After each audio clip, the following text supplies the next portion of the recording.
Hi friends, Kim from Stamping Imperfection. Welcome to my YouTube channel. If you're new here, I would love to have you click subscribe and click that bell to get notifications every time I upload a new video.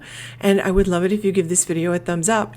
So I'm playing with some Maker Forte stuff today. These stacked rectangle nested dies are fantastic.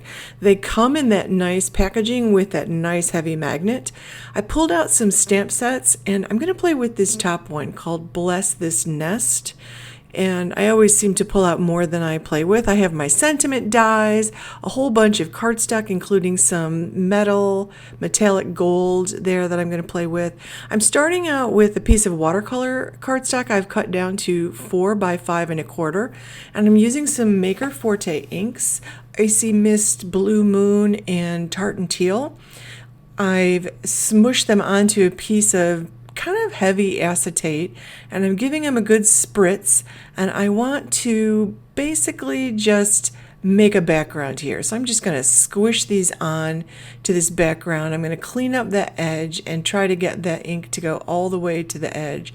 So I'm just dabbing, and I love making a mess. So, that's often my goal when I start out. I tend to make a whole bunch of backgrounds when I'm doing this technique. And what I'm going to do is I'm going to dry my cardstock in between each step. So that dries pretty quickly, believe it or not. So I'm just spritzing that all again and then shaking the dots on. And I want lots of dots. I want to put layers of ink on top of this. And I'll do some here. These were the mixed together inks. And then I'll try them separately and just put layer after layer after layer. And you can keep going with as many layers as you want, but I want to leave a little white space on this. I just like a little bit of white space when I'm making ink smushed or splatter backgrounds like this. So again, I dry this with my heat tool, and it takes a little while, and do make sure you keep your heat tool in motion. This time I did blot up some of the excess because it was a lot. I had a lot of water on that, a lot of water and ink on that acetate. I wiped off the acetate, and I'm pulling out the Blue Moon, squirting it with a few squirts of water, 3 or 4.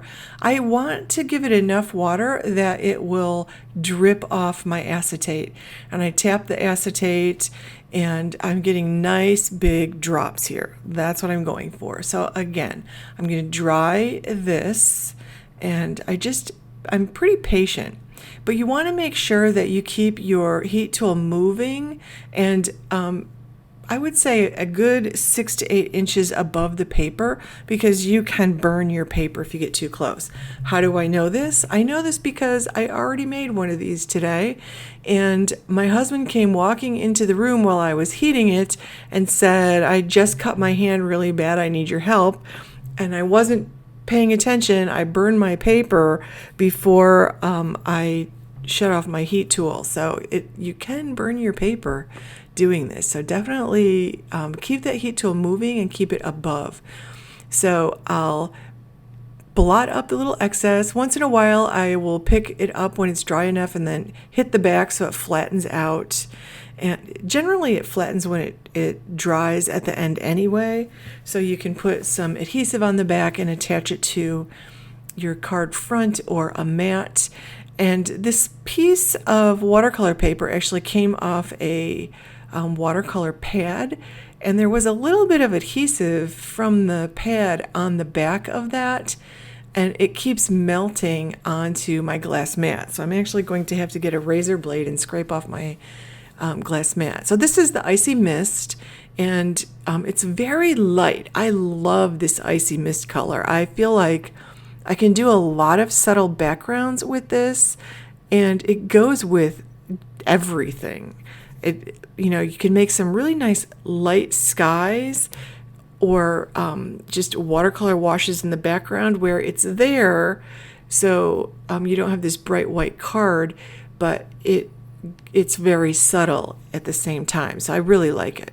So again, heating this up to let this dry. So I'm loving the way this is looking now that this is dry, and I feel like I've got enough of the blues and greens on there. I want to add some black and white. So I have like a black ink spray that I have on my desk. I've had this ink spray for years. I never actually use it as an ink spray. In fact, I think it's clogged, but I use it to tap off splatters of black paint or black ink. It's really black ink. And I just put a little bit of that on. I sort of wish I'd done a little bit more with the black, but I like to do some of the splatters that way because this gives me smaller splatters. Now, Maker Forte just came out with a white pigment ink they call Snow Flurries. I just got it along with the re-inker. I'm excited to have a white re-inker. I don't think I have another one. And again, I'm just using my heat tool here to dry those black spots because that is not watered down too much, so the spots are really thick ink. And I want to make sure they're dry before I put on some white spots. I don't want the two colors blending together and giving me gray spots. And also, I don't want to accidentally put my finger in a wet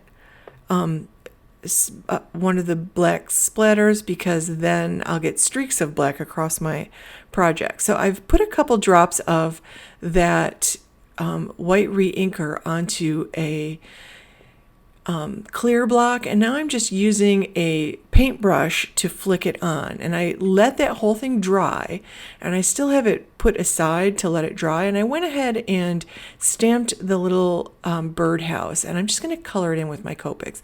And I'm not going to show all the coloring in because I really want to show you the finished card. So I pulled out my Copics and my favorite set of browns for wood, which is the E47, 49, 44, and 43. And I always start with the darkest. That's how I was taught, and go to the lightest. So I colored that. I put it on my brother's scan and cut it out. And now I'm taking those rectangle dies. Like, I love rectangle dies because you can use them in so many different ways. This is my favorite way to use them lately. And I like to make frames. Sometimes I will make a frame to frame the whole top part of my card. Here I'm using two dies next to each other in size. I think this is the second largest and the third largest that I put together, and I kind of eyeball, making sure I get even spaces all around. And I have a smaller set below that rectangle, which you can't see at the moment, but I'm going to do two of these at once because that's about, I don't know, it might be like a full sheet of cardstock lengthwise, so it might be 8 or 8.5 inches. So I'm die cutting those two out together, and you can see how I used 4 dies all together, and that's going to cut out a little frame. I'll end up with 2 nice mats there too. And I'll put those aside because I'm not going to use those for this project. But I love the mats. This is just a scrap piece of metallic cardstock. So, you know, with your little scraps, you can create frames and mats. And I think that's a lot of fun, so I really like them. I love the dies from Maker Forte. The storage alone, it comes with its own storage. Like, it's got that nice magnet, which is super thick, and the nice storage envelope with Velcro and everything. And it's a heavy-duty, heavy-duty tag board, really. So here's my card. I mounted my back that I created, my background piece, onto a piece of brown cardstock, dark brown cardstock, and I put both of those together on my card base, and I am just kind of fitting things in here. And I stamped that birdhouse twice, and I only colored in the birdhouse on the first one, and then I colored in the flowers on the second one. And I was trying out that the fronds there. I didn't really like them. I didn't like the color I did them in. I think I would have liked them better if I'd done it in a yellowy green, like the Cotswold green from Maker Forte. So I try it out with them straight. I don't love it. I do like that layout sometimes, not for what I have in my head. I want to tip them sideways. So I just turn these over and I put some little round pop dots. These are from Scrapbook Adhesive. And I actually really like these little, you can see I have square ones and round ones in 2 sizes. I have square ones in 2 sizes. Like, I like the variety of shapes of these little foam adhesive pieces that you can get. And on this one that I'm using, like these little mini circles, all of that other like backing is also good adhesive. So when I use up all the little circles, I'll just cut those other pieces apart and have all that adhesive. So I'm putting some of the large square foam pieces on the back of the birdhouse, and I'm going to pop that up on the foam. And I'm putting it a little toward the bottom to the left, and the flowers are really like bulky, so they're in the bottom third of the card, and I really like it. I did put a couple of those foam circles on the back of those flowers, and that just gave it a little bit more dimension, so I liked that detail. So I pulled out some Nouveau drops. These are, I don't know, let me see, the color is red berry. They're glossy drops, and I'm putting those in the space where the berries are on this die, or on this stamp set. So instead of coloring them red, they were pretty small. I wanted to use some Nouveau drops because then I have even more dimension and texture on the card, and they will come out shiny when they're all dry. So I really like that. I have to add my sentiment, and I also want to add some